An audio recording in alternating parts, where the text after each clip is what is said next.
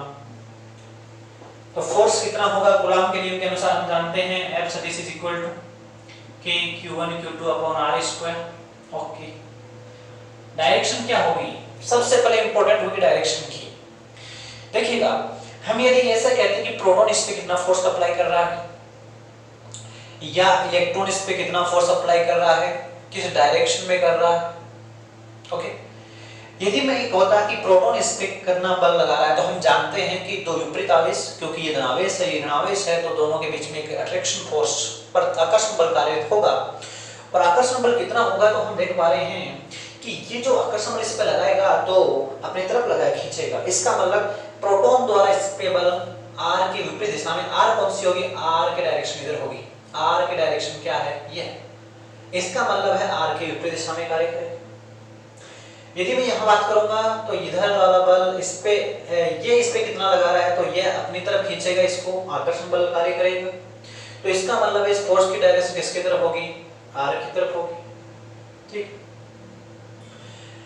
इसका मतलब है दोनों के बीच में एक में r की तरफ हुआ और एक में r के विपरीत दिशा में हुआ, r सदिश के विपरीत दिशा में हुआ। इसका मतलब है कि ये आकर्षण फोर्स है, ये अट्रैक्शन फोर्स है, दोनों दिशाओं में कार्य कर रहा है, विपरीत दिशाओं में कार्य कर रहा है, तो एक दूसरे को क्या कर रहा है, खींच रहा है। तो हम यहाँ क्या कर रहे हैं, देखिएगा F सदिश, तो F सदिश को हम दिशा दिखाने के लिए हम यहाँ r के यूज में ले सकते हैं, r के यूज में ले सकते हैं।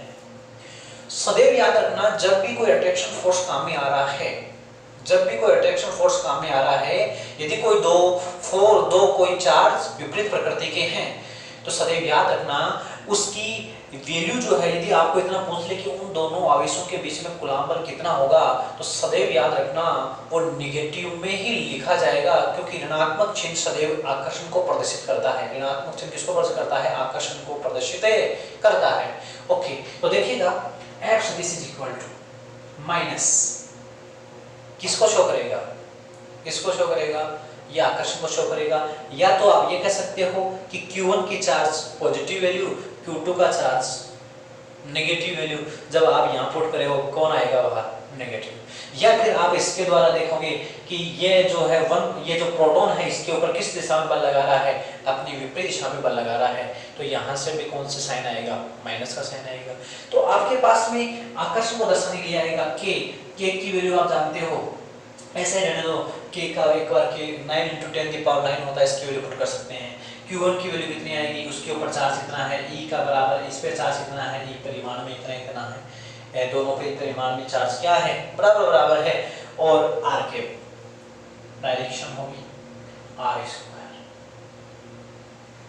ओके, तो यहाँ से हम क्या कह सकते हैं कि F सदिश की वैल्यू कितनी आएगी, माइनस का ke² अपॉन R स्क्वायर। और r केव की जगह हम क्या पुट कर सकते हैं, हम जानते हैं कि r cap is equal to क्या होता है, r vector upon r vector का एम्पलीट्यूड। तो देखिएगा यहाँ जब हम ऐसा रखेंगे तो r vector upon r vector का एम्पलीट्यूड, और r का एम्पलीट्यूड कितना आता है, r ही आता है, r का एम्पलीट्यूड कितना आता है, r। तो हम क्या पुट करेंगे यहाँ पे, हमारे पास माइनस का ke² upon r³ r vector. तो this is value of force between proton and electron, जो कि डिस्टेंस r पे रखे हुए हैं। ऐसा समझ में याद रखना, यदि ऐसा क्वेश्चन आए तो आपको उसकी वैल्यू कितनी बतानी है, इतनी। आपको r की वैल्यू दे दी जाए तो आप r की वैल्यू पुट कर सकते हैं, k की वैल्यू हम जानते हैं, e की वैल्यू हम जानते हैं, और ये हमारा क्वेश्चन का जो आंसर हुआ। यदि ऑब्जेक्टिव क्वेश्चन है तो आपके पास में ऐसा भी एक ऑप्शन आ सकता है, पॉजिटिव में लिखा भी होगा, ऐसा भी ऑप्शन आएगा, नेगेटिव में लिखा ऑप्शन भी आएगा, और कोई अदर ऑप्शन भी आ सकता है। तो आपको नेगेटिव वाला ही सदैव करना है, क्योंकि नेगेटिव साइन ये शो करता है कि ये जो बल है वो किस प्रकृति का है, आकर्षण प्रकृति का है। ओके, जो कि हम यहाँ से इलेक्ट्रॉन की जो वैल्यू रखेंगे चार्जेस की प्लस माइनस के रूप में, तो भी हमारा माइनस कहाँ आएगा, बाहर है। ओके, आगे वाले क्वेश्चन की बात करते हैं। देखिएगा, देखो नेक्स्ट क्वेश्चन देखिएगा, नेक्स्ट क्वेश्चन देखिएगा हमारा क्या है कि तेल की एक बूंद पर 12 इलेक्ट्रॉनों के बराबर, तेल की एक बूंद पर 12 इलेक्ट्रॉनों के बराबर आवेश है। यदि स्थिर विद्युत क्षेत्र 2.55 × 10⁴ न्यूटन पर कूलम्ब में संतुलन अवस्था में बनी रहती है, यदि तेल का घनत्व 1.26 × 10³ kg पर मीटर क्यूब हो तो बूंद की त्रिज्या ज्ञात कीजिए। हमें उस तेल की बूंद की रेडियस ज्ञात करनी है जो कि किसी एक इलेक्ट्रिक फील्ड, एक स्थिर विद्युत क्षेत्र, एक स्टेशनरी इलेक्ट्रिक फील्ड या इलेक्ट्रोस्टैटिक जो हम बात कर रहे हैं स्टेशनरी चार्जेस की, जिनके कारण में मतलब स्थिर चार्ज के कारण कौन सा फील्ड उत्पन्न होता है, स्थिर विद्युत क्षेत्र, और गतिशील चार्जेस के कारण गतिशील विद्युत क्षेत्र उत्पन्न होता है। तो हमारे पास में एक ऐसा इलेक्ट्रिक फील्ड स्थिर विद्युत क्षेत्र है जिसके अंदर 12 इलेक्ट्रॉनों जितने आवेश की एक तेल की बूंद संतुलन अवस्था में है। तो कैसे रह सकती है देखिएगा, ये मान लीजिएगा एक इलेक्ट्रिक फील्ड कार्य कर रहा है, इस प्लेट पे चार्जेस है पॉजिटिव चार्जेस और इस प्लेट पे चार्जेस है नेगेटिव चार्जेस। तो हम कहेंगे इलेक्ट्रिक फील्ड की जो डायरेक्शन जो है वो प्लस से माइनस की ओर होती है। आप जानते हो इलेक्ट्रिक फील्ड की डायरेक्शन किधर होती है, प्लस से माइनस की ओर। यह है आपका ई स्थिर विद्युत क्षेत्र। इस स्थिर विद्युत क्षेत्र के अंदर जब हम कोई तेल की बूंद रखते हैं, जब कोई तेल की बूंद रखते हैं तो ये संतुलन अवस्था में तभी रह सकती है जब इस पे जो भार बल लग रहा है उतना ही उसके ऊपर स्थिर विद्युत क्षेत्र के कारण कौन सा बल लगे, एक कूलॉम बल लगे। इसीलिए हमने इलेक्ट्रिक फील्ड को इस डायरेक्शन में रख लिया कि ये इसके ऊपर विद्युत बल ऊपर की तरफ लगाए और नीचे की तरफ क्या लगाए, नीचे की तरफ अपने आप ही किसी भी द्रव्यमान पे कौन सा बल लगता है, गुरुत्वीय बल लगता है अपने भार के कारण। तो इसका द्रव्यमान कितना है वो भी हम इलेक्ट्रॉनों के 12 इलेक्ट्रॉनों के द्रव्यमान के बराबर होगा। इस पे चार्जेस है तो उतना इसका क्या होगा, द्रव्यमान। द्रव्यमान m मान लीजिएगा। देखो ये जो इसका द्रव्यमान 12 इलेक्ट्रॉनों का तो आवेश है, इसका द्रव्यमान जो होगा उसकी भी हम बात करते हैं। ये जो चार्ज है इसके ऊपर है 12 इलेक्ट्रॉन जितना चार्ज। ओके, इलेक्ट्रॉन नेगेटिव प्रकृति का है, इसका साइन नेगेटिव है, ये ऋणात्मक आवेशित है। तो ऋण आवेशित है तो आप सदैव जानते हैं ऋणावेश पर सदैव विद्युत क्षेत्र की विपरीत दिशा में बल कार्य करता है। इसीलिए हमने इलेक्ट्रिक फील्ड को इस डायरेक्शन में लिया कि इस पर विद्युत बल किधर काम करे, ऊपर की तरफ, और इसका भार बल कहाँ है, नीचे की तरफ। यदि हमें इस बूंद पर धनावेशित की बात करता और कहता कि वो संतुलन अवस्था में है तो हम इलेक्ट्रिक फील्ड को किस डायरेक्शन में लेते, ऊपर की डायरेक्शन में। यहाँ प्लस चार्ज लगाते, यहाँ नेगेटिव चार्ज लगाते तो एक इलेक्ट्रिक फील्ड उत्पन्न हो जाता प्लस से माइनस की ओर, और वो इलेक्ट्रिक फील्ड कितना होता, ऊपर की तरफ होता, और वो इस प्रकार से कार्य करता, इस पर वो इतना फोर्स लगाता ऊपर की तरफ कि नीचे की तरफ वाला भार बल उसके क्या आ जाए, संतुलन में आ जाए। तो प्रोटॉन पे सदैव धनावेश पे सदैव जो विद्युत बल है वो विद्युत क्षेत्र की दिशा में कार्य करता है, और इलेक्ट्रॉनों पे विद्युत बल जो है वो विद्युत क्षेत्र की विपरीत दिशा में कार्य करता है। तो यहाँ इलेक्ट्रिक फील्ड की डायरेक्शन नीचे की तरफ है, इसलिए क्या होगा कि ये जो चार्ज पे लगने वाला फोर्स है वो किधर आएगा, ऊपर। ये फोर्स Fe कहूँ मैं कि जो या कूलॉम फोर्स कहें या इलेक्ट्रॉनों पे लगने वाला जो फोर्स है वो ऊपर की तरफ होगा, और एक हमारे पास में Fg जो गुरुत्वीय बल है ये इलेक्ट्रिक फोर्स मान लीजिएगा Fe, और ये Fg कहाँ कार्य करेगा, नीचे की तरफ, ग्रेविटेशनल फोर्स Mg जो आप जानते हैं, हमने पीछे भी हमने क्वेश्चन में बात की। तो देखिएगा ये संतुलन अवस्था में कब हो सकता है, जब ये जो Fe है, ये Fe है वो किसके बराबर हो, वो Fg में परिमाण में बराबर हो और दिशा में क्या हो, विपरीत हो, डायरेक्शंस में विपरीत हो और दिशा और परिमाण में क्या हो, बराबर। तो हम जब Fe की हम बात करें तो हम क्या कह सकते हैं कि Fe कितना होगा, Fg कितना होगा। तो Fe बराबर हम जानते हैं किसी भी इलेक्ट्रिक फील्ड के अंदर हम क्यों चार्ज को रखते हैं, ई विद्युत क्षेत्र में क्यों चार्ज को रखा तो उस पर कितना फोर्स काम करेगा, F बराबर क्यों ई, ये हम पहले पढ़ चुके हैं, इलेक्ट्रिक फील्ड की परिभाषा में पढ़ चुके हैं। E बराबर होता है F/Q, और यहाँ से फॉर्मूला आता है F = Q × ओके। यहाँ Fg की बात करें तो हम m द्रव्यमान के ऊपर g गुरुत्वाकर्षण बल क्षेत्र में यदि m द्रव्यमान रखा हुआ है तो उस पे लगने वाला बल जो होगा वो कितना होगा, mg। ये गुरुत्वीय बल की बात करें तो सदैव कितना आएगा, m द्रव्यमान की वस्तु पे m × g। अब यहाँ हम बात करें इसकी वैल्यू ज्ञात करने की, हमें क्या ज्ञात करना है, हमें ज्ञात करना है बूंद की त्रिज्या।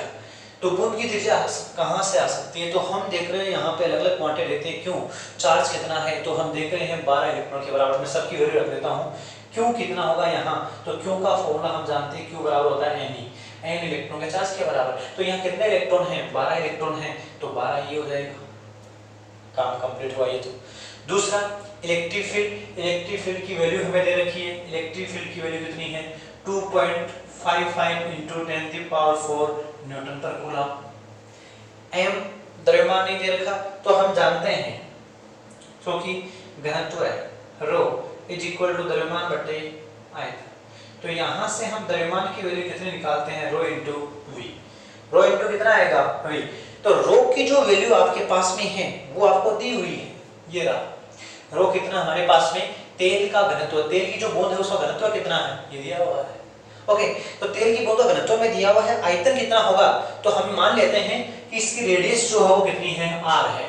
इसकी रेडियस कितनी है? R, small R. तो इसका आयतन कितना हो जाएगा? 4/3 पाई आर क्यूब। ओके, तो इसका आयतन हमारे पास में हो जाएगा 4/3 पाई आर क्यूब, और इसका घनत्व कितना है? रो। ओके, टोटली वैल्यू जो हम ऊपर वाले इक्वेशन में पुट करें तो हमारे पास में कितनी वैल्यू आएगी? देखिएगा, Q इंटू ई, Q इंटू ई। तो Q की जगह तो कितना लास्ट में रख देंगे बात, या तो Q E is equal to M की जगह रखो 4/3 पाई आर क्यूब, M की जगह हो गया, और इंटू रो भी। ये हो गया द्रव्यमान, और ये आ गया आपके पास में जी। हमें चाहिए बूंद की त्रिज्या। तो बूंद की त्रिज्या कितनी है? R। तो R का फॉर्मूला निकाल लीजिएगा यहाँ सबसे पहले। तो 3 इसके गुणा में रहेगा, तो 3QE अपॉन में क्या आएगा? 4 पाई, ये रो जी, ये रो जी इज इक्वल टू में कितना आएगा? R cube. कितना आएगा? यहाँ से हमें R फाइंड आउट करना है। तो R की वैल्यू हमारे पास कितनी आएगी? R is equal to 3QE upon 4 pi rho g, और इसकी पावर कितनी आ जाएगी? 1/3। घनमूल हो जाएगा इसका। अब हम सारे के सारे वैल्यू इसमें क्या कर देते हैं? पुट कर देते हैं। 3 into 12E, 12E charges. E की वैल्यू कितनी आएगी? 1.6 इंटू 10⁻⁻⁻19। इलेक्ट्रिक फील्ड हमें दिया हुआ है, तो इलेक्ट्रिक फील्ड ये रहा। ये हम जब यहाँ पुट करते हैं तो देखिएगा, जब इसकी वैल्यू हम यहाँ पुट करेंगे 2.55 इंटू 10⁴, और नीचे आपके पास में 4 इंटू 3.14। रो की वैल्यू हमारे पास में कितनी है? 1.26 इंटू 10⁻3, और जी की वैल्यू आप जानते हैं 9.8, और इसका क्या करना है? हमें घनमूल लेना है 1/3 क्यूब, 1/3। तो ये हमने पावर लगा दिया हमें। अब जब इसकी वैल्यू आप कैलकुलेट करोगे तो आपके पास में कितनी आएगी? तो पूरी वैल्यू आप कैलकुलेट करते हैं तो जो भी आएगा वो ही इसका क्या कहलाएगा? रेडियस कहलाएगा, और वो किस में आ जाएगा? मीटर में। ओके, तो ये आप देखिएगा इसमें कितने जो भी वैल्यू आती है। इसकी लगभग जो वैल्यू है वो 9.8 इंटू 10⁻⁻7 के लगभग आएगा, और आप इसको अभी करके देखिए। इस प्रकार से आपको इसकी वैल्यू क्या करनी है? फाइंड आउट करनी है। चलिएगा हम अगले न्यूमेरिकल की बात करते हैं।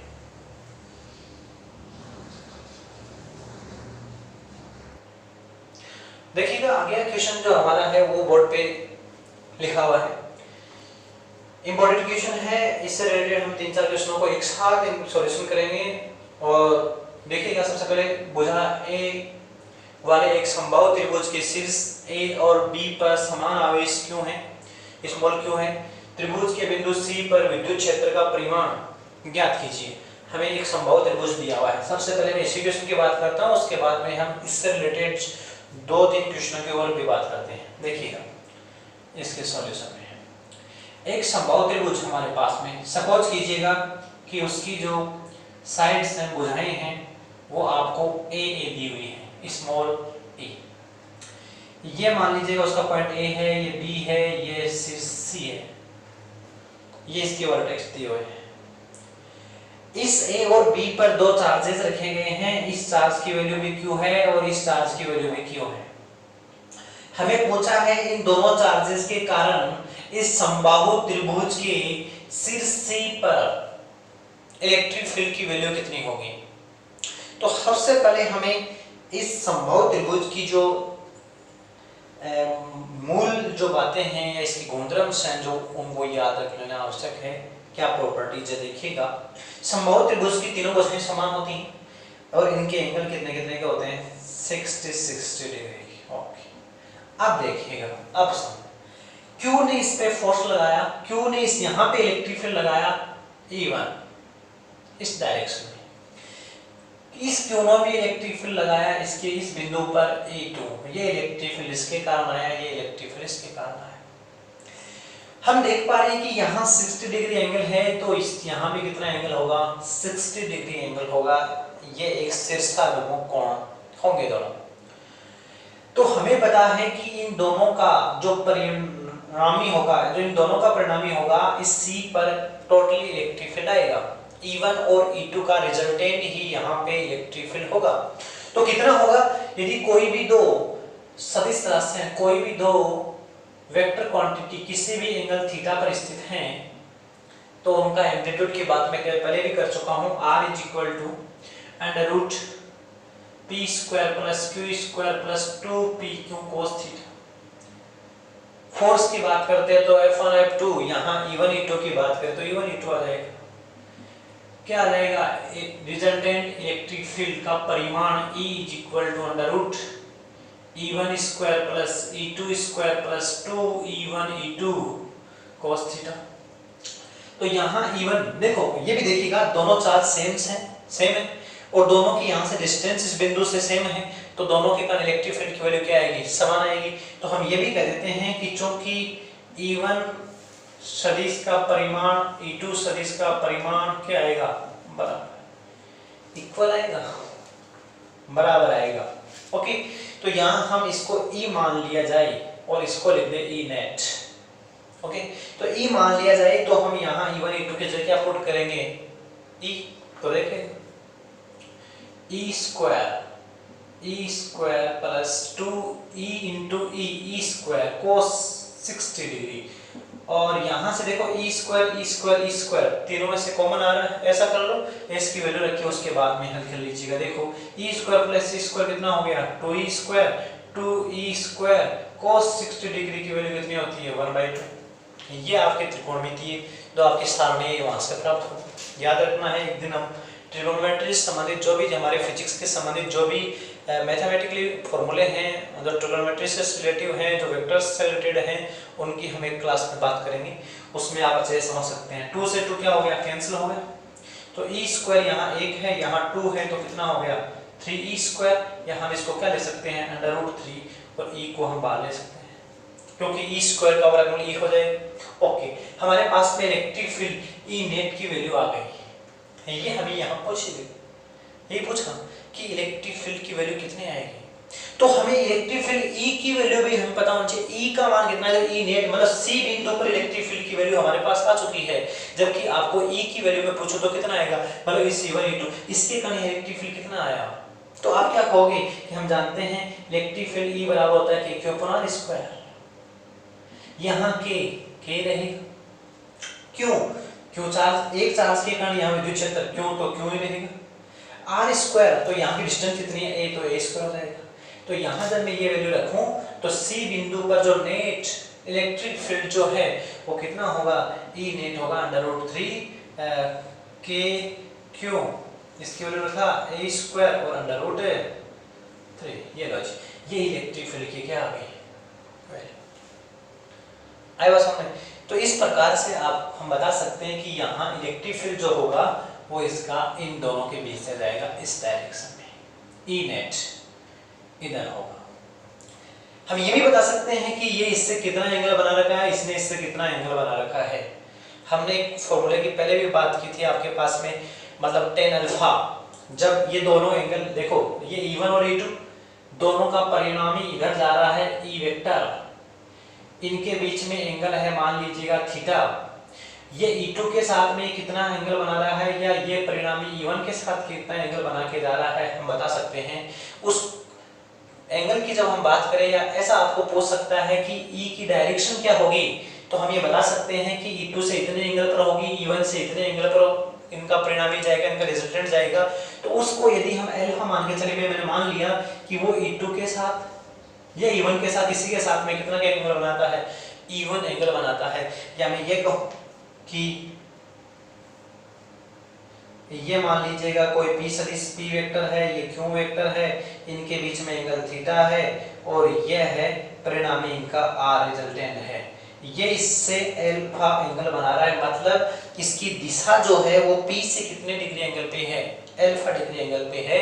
तो मैं इस अल्फा के लिए जब फॉर्मूला डिराइव करता हूँ, जूनियर क्लास में आपने देखा होगा, तो Q sin theta upon P plus Q cos theta, ये आएगा। इसी प्रकार से हम यहाँ भी हम इसको यदि E2 को क्या मान लिया, P मान लिया, E1 को क्या मान लिया हमने, Q मान लिया, तो हम इसी के अनुसार फॉर्मूला ड्राइव कर सकते हैं। E1 sin theta upon E2 plus E1 cos theta.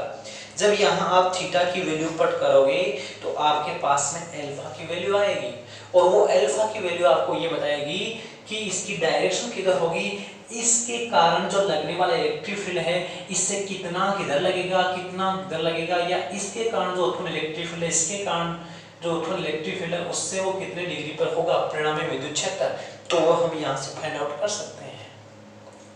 सबकी वैल्यू पुट कर